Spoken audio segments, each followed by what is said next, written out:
Pourquoi travailler dur aujourd'hui ne suffit plus? Si tu as un objectif ambitieux mais que tu as l'impression de charbonner pour l'atteindre et que malheureusement tu n'avances pas assez vite, alors cette vidéo est faite pour toi. Je vais te montrer aujourd'hui pourquoi travailler juste dur ne suffit plus. Alors installe-toi confortablement et écoute bien, c'est parti. Alors la plupart des gens aujourd'hui, quand ils se lancent dans un objectif, ils pensent que en fait il suffit de travailler dur pendant assez longtemps et ils atteindront leur objectif. Ça peut marcher effectivement pour certaines choses, mais si tu es vraiment un gars ambitieux comme moi, tu comprendras très vite au long de cette vidéo que en fait le travail dur ne suffit absolument pas. Il suffit d'en voir la preuve dans tous les tafs salariés de type usine par exemple. Les mecs ils travaillent super dur, parfois de nuit, parfois 10 heures par jour, parfois ou même dans les boulots comme la restauration que j'ai personnellement expérimenté. Le fait de travailler ultra dur la nuit, genre jusqu'à minuit, 2 heures du mat parfois le week-end en été. Le lendemain par exemple tu commences à 8 h, 9 h, tu as des horaires très instables, ça dégrade de ouf ton énergie, ta santé mentale, etc. Et au final t'arrives au bout de 6 mois, 1 an, 2 ans, tu fais toujours le même poste, t'évolues quasiment pas ni ton poste ni ton salaire. C'est des exemples parfaits pour justifier que peu importe le domaine aujourd'hui, travailler juste dur ne suffit plus. Mais ce n'est pas une raison pour arrêter de travailler dur justement, parce que si, je vais en parler tout à l'heure, mais si tu décides de travailler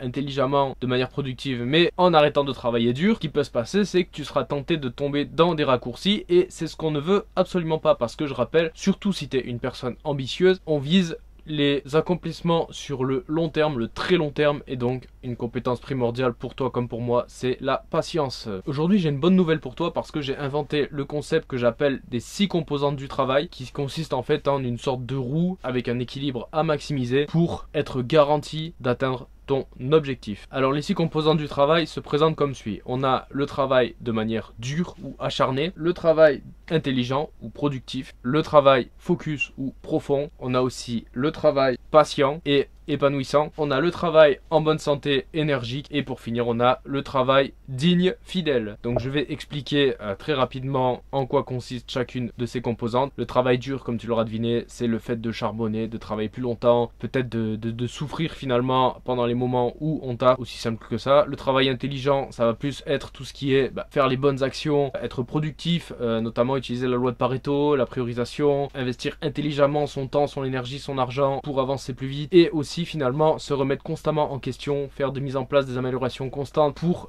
toujours plus en fait améliorer la qualité de son travail. On va avoir finalement le travail focus profond. Je ferai prochainement un résumé du livre Deep Work de Cal Newport que je viens de terminer de lire à propos de ce sujet, mais en gros c'est juste le fait de déjà ne faire qu'une seule tâche à la fois, plus globalement de ne travailler qu'un seul objectif à la fois et de manière ultra profonde, c'est-à-dire en évitant au max les distractions et en utilisant au maximum ton potentiel. On va avoir le travail patient et épanouissant. Donc c'est simple, c'est en gros savoir travailler longtemps, sur parfois des années, tout en restant épanoui dans ce que tu fais et un minimum motivé, parce que sinon ça va te saouler. On a finalement le travail en bonne santé, le travail énergique, où c'est en fait c'est juste le fait de maximiser finalement ta santé mentale, ta performance physique, ta santé physique, ton énergie, de manière à ce que pareil ton travail dans tous les domaines soit de la meilleure qualité possible. Et finalement on a une branche qui est quand même très importante, c'est le travail digne. C'est le fait de prendre finalement toujours constamment des actions fidèles à tes valeurs et d'éviter en fait tous les raccourcis justement qui peuvent t'amener peut-être des résultats plus rapides en lien avec tes objectifs, mais en fait qui sont contraires à tes valeurs. L'exemple typique ça peut être faire, si t'es une meuf, faire une agence OnlyFans pour te faire de l'argent, alors que pour toi peut-être que une valeur c'est respecter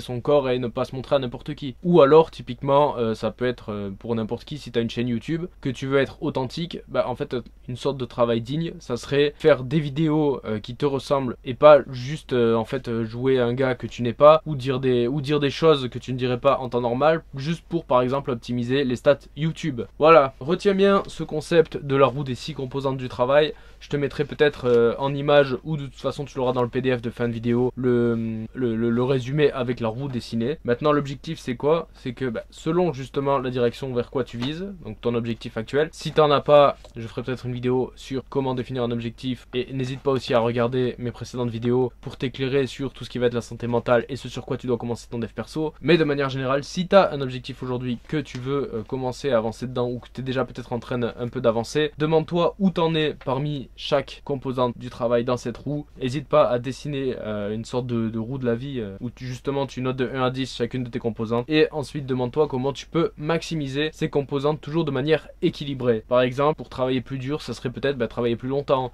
Peut-être que ça serait apprendre à travailler avec un peu plus d'inconfort ou avec un peu plus d'incertitude quand tu as un changement de routine, d'environnement, etc. Pour ce qui est travailler intelligemment, j'en ai parlé. Tu as la loi de Pareto. Tu as remets-toi en question de manière permanente, peut-être demande des feedbacks, etc. selon ce que tu fais.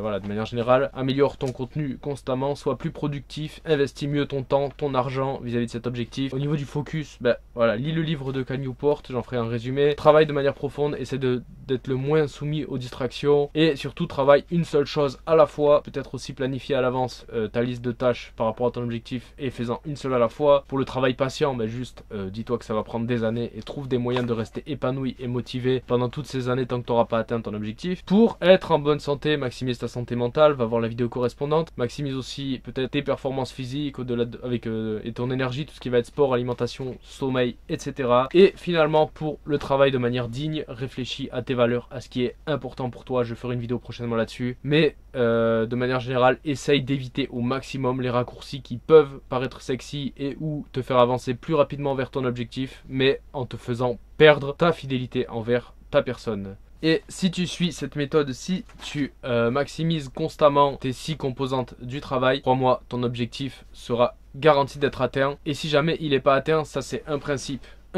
clé que j'applique maintenant depuis environ 2 ans, c'est le suivant: soit j'atteins mon objectif, soit je meurs avant, et dans ce cas je ne pourrai pas ressentir la frustration de ne pas l'avoir atteint. Note bien ce principe, j'espère que la vidéo t'a motivé. Comme d'habitude, trouve des entre-deux, réfléchis à ce que je t'ai dit, ne prends pas tout au pied de la lettre, ne t'affole pas sur les conseils que tu viens d'entendre. Tu as le PDF en lien dans la description qui résume parfaitement cette vidéo, et si tu veux retourner jeter un coup d'œil sans te retaper le visionnage entier, n'hésite pas, prends tous les PDF de la chaîne, fais-en un livre, partage-les à tes potes s'ils sont intéressés, etc. etc. C'est tout pour moi, je te dis à dans quelques jours pour une prochaine vidéo. J'espère que t'as kiffé, c'était Anto, salut.